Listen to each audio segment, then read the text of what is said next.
Hi everybody, this is Judy at Judy in the Kitchen. Today I'm going to start some kale dehydrating.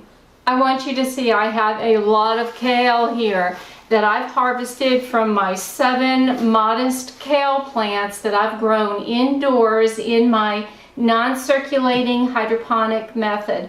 Now I will be washing these up. I'm going to separate the stem from the leaves and I'm going to be blanching all of this. To me, blanching is important because it's going to help to preserve the kale that much longer in the dehydrated state. It'll preserve the color and the flavor will be better too than if I did not blanch them. So I'm going to clean these up and take you along the process with me.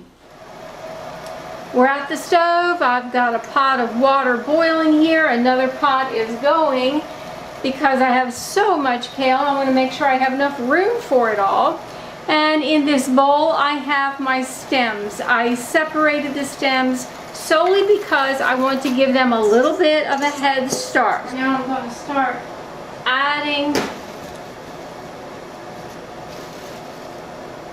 my kale leaves to this. And we're going to let these go for just barely 2 minutes in there.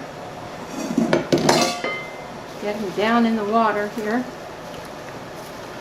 And I've got some more to put in here actually. And then I think we're going to reset that clock because I want these to all go for 2 minutes in this boiling water. And as soon as that 2 minutes is up, then I'm going to drain them, put them in cold water, and allow them to sit there. All right, I'm going to redo this timer. I want 2 minutes right now. And as soon as this 2 minutes is up, they're going to be drained, put in cold water until they are cooled down. And then we're going to put them on the dehydrator trays. I have one huge bowl of kale here. This is a lot of blanched kale. But now it's really simple. All I want to do is just kind of spread this out on my dehydrator tray. And I note that I do have the mesh screen on here because when these pieces dry, they're going to be very small and they would fall through the holes otherwise. Now there's no way you're going to get this on a single layer where they just don't touch each other, so hey, don't worry about it. You just get it in as fine a layer as you can and don't stress over it from there. These will dry out very well, very small, and by having blanched them, they'll have a good flavor. They will last as long as you want them to, really. They'll keep for years if they're stored well, properly, and the flavor will be good, the color will be good. Yeah, it's a little bit more work to do that, but it's worth it in the end. And I will just continue to do this until I fill up my trays. I actually have 2 dehydrators and 10 trays to work with, and I have a feeling this is going to occupy all 10 of my trays.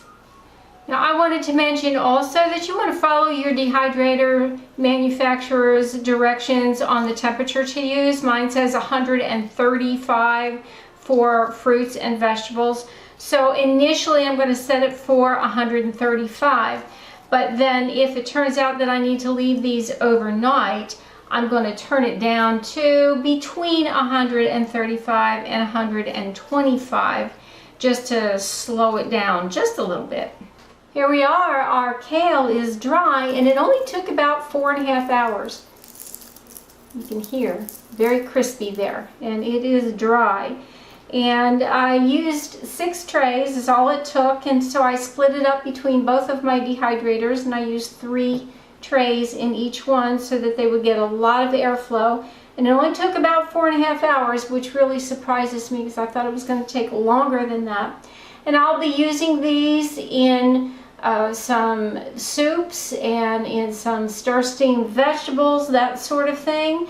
I could even grind them up and make kale powder and use it in my morning juice. So in the meantime, I'm going to allow these to cool off to room temperature, and then I'm going to pack them in jars and seal them up with an oxygen absorber in each jar, and just label them and store them until I'm ready to use them. But they'll keep for me until I'm ready for them.